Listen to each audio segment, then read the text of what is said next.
숨겨줄 테니까 돈 줘. 근데 이게 이제 혐오 비즈니스라는 거예요. 그러니까 이게 정의라고 착각하게 되는 거죠. 살펴보면 그게 정의의 실현일까? 사적 제재의 실현과 뭐 이익의 실현? 이렇게 볼 수도 있겠다.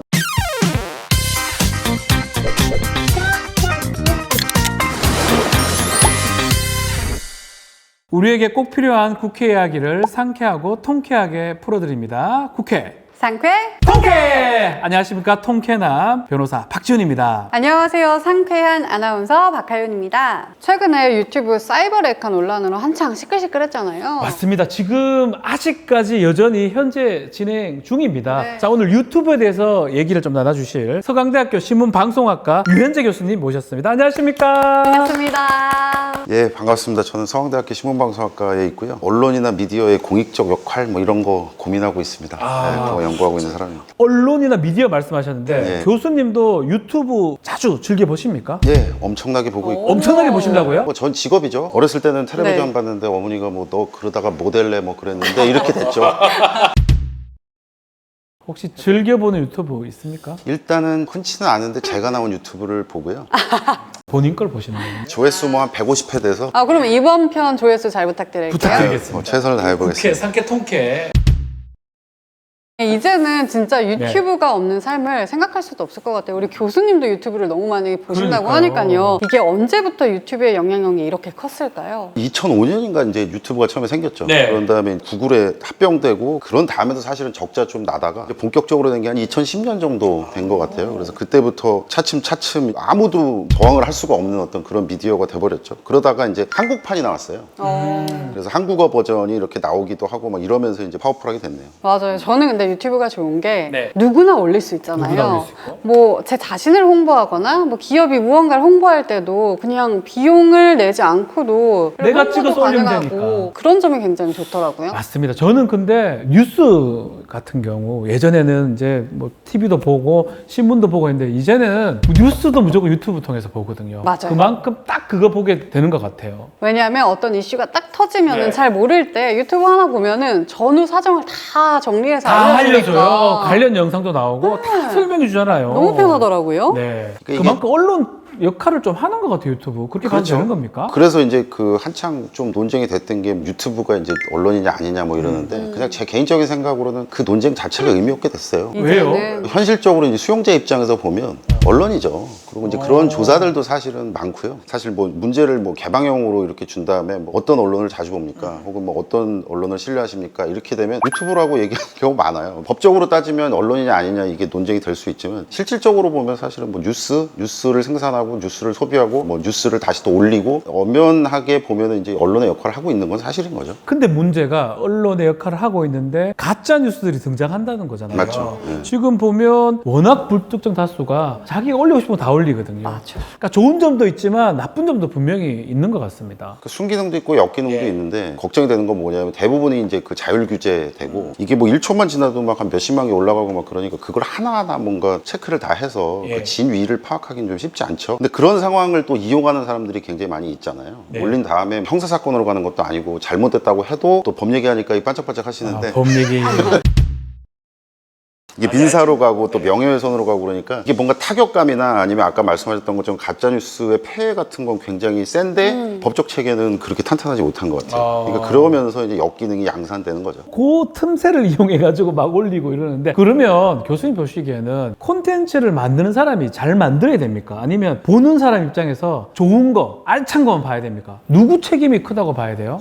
교수가 이제 뭐 그런 얘기 잘합니다만 양쪽 다 중요하다 뭐 이렇게 말하기도 그렇게 얘기하면 뭐 그냥 뭐 둘 다인 것 같긴 한데 같긴 한데. 컨텐츠를 만드는 사람과 컨텐츠를 소비하는 사람이 경계가 무너졌잖아요. 네, 맞아요. 그 질서나 아니면 법적 체계가 조금 더 탄탄해져야 되겠다는 생각은 해요. 체계가 중요하다. 네, 우리가 알아야 될 것은 대중성이랑 신뢰성이 항상 등치하지는 않는다. 그렇기 때문에 그걸로 거짓말을 했다거나 아니면 그걸로 요번 사건이 있었습니다만 공갈 협박을 했다거나 이러면 응징이 굉장히 강력하게 돼야죠. 이제 그렇지 않으면 아마 괴물들이 또 나오지 않을까 싶고 만약에 그게 나쁘다 그리고 반사회적이다 그럼 정말 허벅지 꼬집으면서 안 봐야 됩니다. 안 봐야 됩니까? 안 봐야 아니다 됩니다. 싶으면 안 봐야 돼요? 그게 본원적입니다. 근데 문제는 옛날에는 뭐 문자나 SNS를 통해서 찌라시라고 하죠. 뭐 카더라 이런 얘기가 돌았잖아요. 그래도 그냥 그런가 보다 했는데 요즘에는 유튜버들이 올려버리니까 이게 진짠지 이게 가짠지 분간이 예전에 말로 하니까 이게 가짜 뉴스가 구분이 명확했는데 네. 최근에 보니까 저희 어머니도 그렇고 뉴스를 야, 이 뉴스에서 봤어. 그 뉴스 유튜브예요라고 제가 설명해 준 적이 있거든요. 이제는 영상으로 나오고 아나운서 같은 사람이 막 설명하니까 왠지 이게 진실, 사실로 보이기도 하거든요. 나의 생각일 뿐인데. 예. 어머니들은 비슷한가 보죠. 저희 어머니도 봤다 아이가 막 이렇게 말씀하시고 내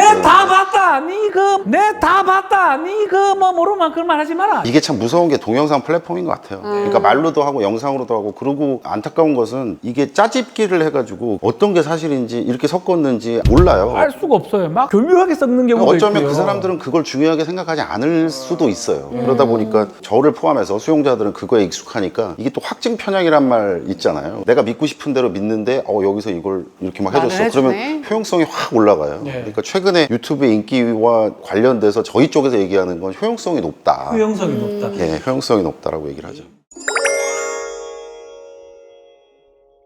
최근에는 유튜브에서 이 미량 성폭행 사건, 가해자들의 신상이 공개가 됐잖아요. 근데 왜 유튜브를 통해서 이런 일을 한 걸까요? 아까 제가 말씀드린 게 이제 효용성이라는 느낌인데요. 내가 이러이러한 게 터트려졌으면 좋겠다, 이런 사실이 좀 됐으면 좋겠다라고 하면 기존 언론에 제보하면 오래 걸리잖아요. 근데 유튜브에다가 해놓으면 바로 응징인 것처럼 나오고 막, 그러니까 이게 정의라고 착각하게 되는 거죠. 그 사람들은 계속해서 무슨 정의의 실현이라고 하는데 살펴보면 그게 정의의 실현일까? 사적 제재의 실현과 뭐 이익의 실현? 이렇게 볼 수도 있겠다. 그러니까 어쩌면 이게 사적 제재잖아요. 개인적으로 제재를 하는 거. 시청자들이 아니면 많은 사람들이 원할 수도 있는데 그럼에도 불구하고 사적인 제재라는 측면에서 어쩌면 마녀 사냥이 될 수도 있고 맞아요. 또 자기들은 정의 구현을 얘기하는데 아닌 측면도 있는 거잖아요. 사실은. 맞습니다. 사실 어떤 부분은 굉장히 응원을 받는 사례도 있었지만 마음대로 다른 사람의 신상을 그냥 공개해버리는 거잖아요. 이건 공개를 하면 되돌릴 수가 없는 그러니까요. 거잖아요. 그리고 또 개인이 조사한 게 모두가 정확한 정보일 수도 없는 거고. 가짜일 수도 있어요. 그거 자체도 가짜에서 잘못된 그렇죠, 걸 수도 그렇죠. 있잖아요. 다 그렇지는 않겠습니다만 유튜브에서 활동하는 우리가 사이버레카라고 말하는 그런 사람들이 목적 자체가 이게 무슨 진위 파악과 진짜로 뭔가 정의 실현, 그다음에 팩트 다 확인해서 기존 언론사에서 이렇게 한다고 우리가 알고 있는 그런 원칙들을 다 지킬 것인가 생각해보면 안 그럴 가능성도 있다. 정의 실현 뭐 이렇게 좋은 말은 다 갖다 붙이죠. 근데 결국은 피해자 나오고 피해자라고 생각되는 사람들이 합의하지도 않았는데 자꾸만 그 내용 발설하고 이렇게 되면 또 박제되고, 그러니까 이게 타격감은 굉장히 크거든요. 그런 측면에서 보면 참 안타까운 일들이 많이 벌어지고 있는 것 같습니다.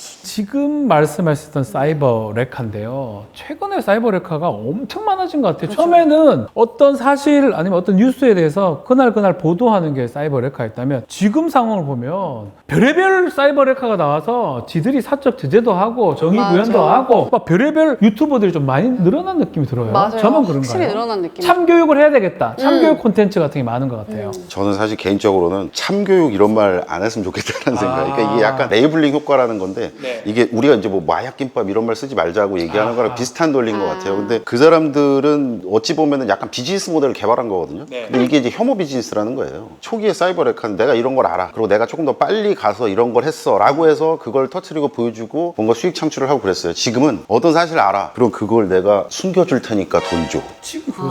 이렇게 진화되잖아요. 그러니까 내년에 또 더 심한 거에 대해서 얘기하지 않을까? AI 기술 나오면 어떡할 거예요? 어머나. 일반화되면 뭐 훨씬 더 그런 거 그거 만들기가 싫고 조작해서 써먹기도 하고 AI 레카 되는 거예요. AI 레카가 될 수도 있고. 그러면은 사이버 레카가 정확히 뭔지부터 일단은 짚고 좀 넘어갈까요? 레카가 레카. 교통사고 났을 때 가장 빨리 오는 빨리 오죠. 끌고 가는. 이게 어찌 보면 약간 멸칭인데 근데 또 그 멸칭을 자신들을 정의하는데 또 쓰더라고요. 사이버 레카 연합 이래가지고 그게 편하잖아요. 뭐 모든 그런 역할을 하는 사람들이 다 나쁘다 이렇게 뭐 일반화시키고 싶진 않은데 그 사람들 중에서 굉장히 지금 지능적이고 혐오, 미움 이런 걸로 자신들의 돈을 버는 사람들이 너무 많아져서 굉장히 좀 안 좋은 건데 이 네. 비즈니스가 있다는 걸 어찌 보면 대중한테 보여준 거죠.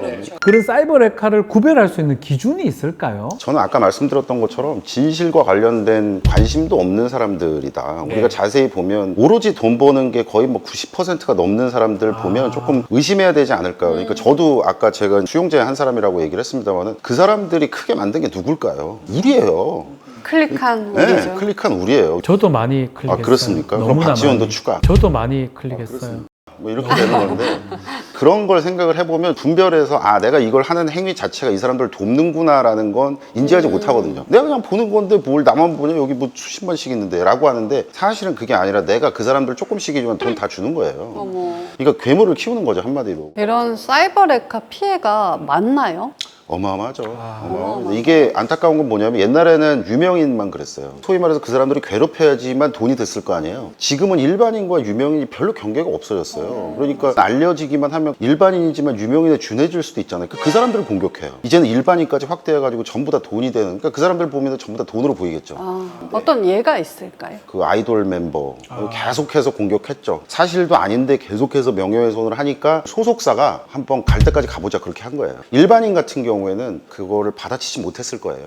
잘은 모르겠지만 법 얘기하려니까 제가 조금 옷깃을 여미게 되지만 명예훼손으로 누군가를 걸려면 상대가 특정돼야 되잖아요. 근데 상대가 특정되지도 않고 막 가면 쓰고 목소리 변조하고 막 그랬거든요. 유튜브에 이제 알려진 사람이 얘기를 하는 거는 그 사람 알아서 이제 특정이 되기 때문에 고소를 할 수가 있는데 가면 쓰고 나온 사람 누군지 알 수가 없습니다. 그렇죠. 그러면 국내 사이트면 그 사람의 계정을 알려달라고 회사 얘기를 하면 되는데 유튜브는 외국에 미국에 미국 있습니다. 거니까. 안 줍니다. 가면만 쓰고 있으면 절대로 고소를 못 하더라고요. 그 아이돌 사건은 아주 뭐 1년, 2년 제가 오래 끌었다고 알고 있거든요. 네, 맞아요. 미국까지 가서 겨우겨우 요청해서 그러니까 뭐 유명인이라고 해서 우리랑 다를 거 없잖아요. 네. 그러니까 이게 참 취약해요. 이 부분이 해결이 어떻게든 될 수 있도록 사회적 장치를 마련하는 게 중요하다고 생각합니다. 근데 법 개정도 개정이지만 사실 유튜브 측에도 책임이 좀 있지 않을까요? 그러니까 저는 그 부분이 좀 안타깝더라고요. 뭔가 가게에서 어떤 나쁜 일이 나면 가게 주인도 좀 책임을 져야 되거든요. 가게에서 누가 싸운다. 싸운다. 근데 뭐 방치했다 뭐 이러면 어느 정도 그게 민사든 형사든 네네. 어느 책임이 있어야 되는데 저희가 일을 하다 보면 유튜브는 싹 빠집니다.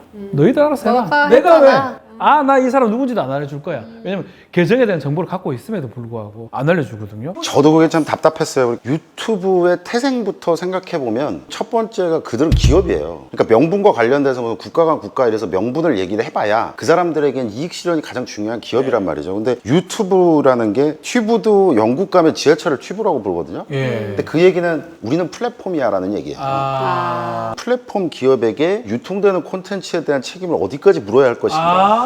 이거는 정말 어려운 싸움이라서 그렇네요. 유튜브가 물론 커뮤니티 가이드라인이라는 걸 갖고 있어서 진짜로 나쁜 짓을 했을 경우에 내가 뭔가 응징하겠다라는 건 수익 실현 있어요. 정지시킨다든지. 근데 그럼에도 불구하고 소극적으로 보였던 건 사실이에요. 한국에서 이렇게 떠들썩하고 그다음에 검찰도 나서고 그러지 않았다면 이렇게 패스트 트랙으로 됐을까? 그러니까 그 사람들은 돈을 버는 거잖아요. 그러니까 사이버 레카라고 하는 유튜버들이 사용자도 되고 플레이어도 되고 비유적으로 말하면 영업사원도 된단 말이에요. 그러니까 이런 부분이 조금 쉽지 않은 것 같아요. 그 컨텐츠를 어디까지 책임져야 할 것인가. 현실적으로도 쉽지 않고요. 그리고 우리 이제 보는 시청자들 입장에서 봤을 네. 때 사이버 레카 이런 부분, 사회적 문제가 있다 이런 것들을 충분히 인식을 하고 있습니까? 이 조사가 몇 개가 있었는데요. 그 조사에서 분명히 사이버 레카의 문제점을 인지하고 있어요. 인지는 하고 있는데. 네, 인지하고 있어요. 이거 분명히 나쁘고 이래서는 안 된다라고 생각하지만 욕하면서 봅니다. 야, 이게 거짓말하고 있는데 재밌네? 아니네? 아니면 안 봤어야 되잖아요. 그럴 수도 있겠네? 이렇게 한다는 거잖아요. 그리고 또 그 파워풀한 시스템이 또 있지 않습니까? 알고리즘. 알고리즘. 그러니까 이게 알고리즘이란 게 우리가 생각하기에는 계속해서 뭔가 나한테 익숙하고 좋은 거를 준다고 생각하지만 절대 그렇지 않아요. 한 번 클릭하면 계속 비슷한 그러니까요. 게. 근데 알고리즘은 원래는 우연하게라도 내가 노출될 수 있는 다양성에 대한 가능성을 차단시키는 시스템이에요. 그걸 이렇게 돌아서 생각을 해보면 유튜브 입장에서 아까 우리가 기업이라고 얘기했잖아요. 예. 근데 기업의 가장 큰 목적은 딴 거 없어요. 이윤. 누구든지 들어와서 계속해서 보게 거기서 만드는 머물게 보게 하는 만드는 거예요. 거. 그걸 이제 MAU라고 하지 않습니까? 그러면 머물게 하면 그게 돈이 되는 구조예요. 그 기업은. 그러니까 아마도 우리가 왠지 모르게 단짠단짠이 더 중독이 되는 것처럼 우리가 무슨 뭐 건강한 거 샐러드에 중독됐다 이런 얘기 해요. 없죠. 저도 그랬으면 좋겠는데 잘 안 되잖아요. 그러니까 이 상황이 어쩔 수 없이 우리가 미디어 환경을 편안함과 다양성을 맞바꾼 것 같아요. 그렇네요. 유튜브도 그리고 올리는 분들도 그리고 보시는 시청자분들도 다 해야 할 일이 있는 것 같습니다. 맞습니다. 개인적으로는 앞에 무슨 범죄 있을 때 폭력이 있는데 앞에 사이버란 말 붙고 폭력이 있는데 온라인이란 말 붙고 네. 그런 거 싫어합니다. 왜 그러냐면 지금 시대는 사실 온라인에서 하든 오프라인에서 하든 그냥 폭력인 거고 그냥 범죄고 근데 그런 사안들에 대해서 그게 앞에 붙으면 약간 덜한 것처럼 느껴지는 것 같아요. 그러니까 우리 미디어 환경에 맞는 법 체계가 있지 않으면 자정작용으로만 해결되지 않을 것 같다라고 생각이 좀 들어서요. 그런 거는 불가능하나요? 유튜브 안 보겠다 이런 운동. 그러네요. 자꾸 제대로 안 하면. 뭐 시청자들이 좀 외면하기 시작한다면은 제가 얼마 전에 그 신문에 칼럼을 표현을 썼어요. 유튜브가 범죄 플랫폼화되는 건 유튜브에게도 좋지 않다. 그러니까 이게 유튜브가 계속해서 이런 나쁜 의미의 명성이 계속되면 아마 둘 중에 하나여야 할 겁니다. 첫 번째는 지금처럼 압도적인 플랫폼이 되지 않으면 사람들은 계속해서 이제 덜 사랑하게 될 거예요. 덜 사랑하게 돼서 결국은 만약에 뭔가 대안이 될 만한 플랫폼이 나올 경우엔 갈아탈 겁니다. 갈아탄다. 그러니까 이것도 있고 두 번째는 최근에 이제 뭐 CSR, ESG 이런 얘기 많이 하는데 사랑받는 기업만 살아남는다 이런 말이 있거든요. 네. 근데 유튜브도 이제는 그걸 계속해서 생각할 때가 됐다. 근데 유튜브가 사람들이 나쁘다고 생각하고 여기 가지 마! 이게 왜 이래? 막 이렇게 해가지고 계속해서 부모님들 저를 포함해서 이렇게 된다면 그게 과연 유튜브에도 좋을까? 앞으로 광고와 관련된 수익이 제일 많은 기업에서 장기적으로 보면 그 사람들한테도 좋은 게 아니에요. 그러니까 지금 이제는 레퓨테이션 관리를 해야 될 때가 됐다.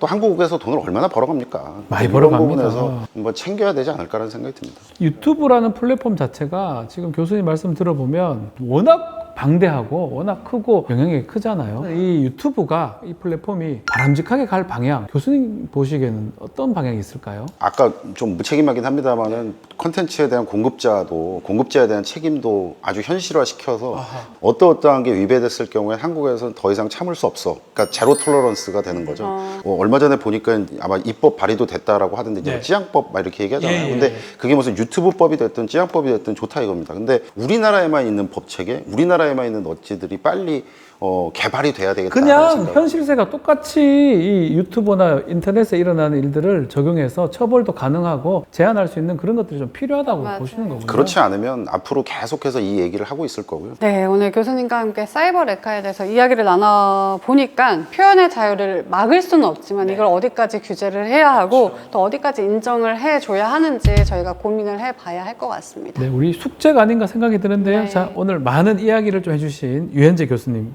정말 감사합니다. 고맙습니다. 네, 고맙습니다. 감사합니다. 상쾌하고 통쾌한 한판 토크. 다음에도 저희는 상쾌하고 통쾌한 국회 이야기로 돌아오겠습니다. 국회 상쾌 통쾌. 통쾌!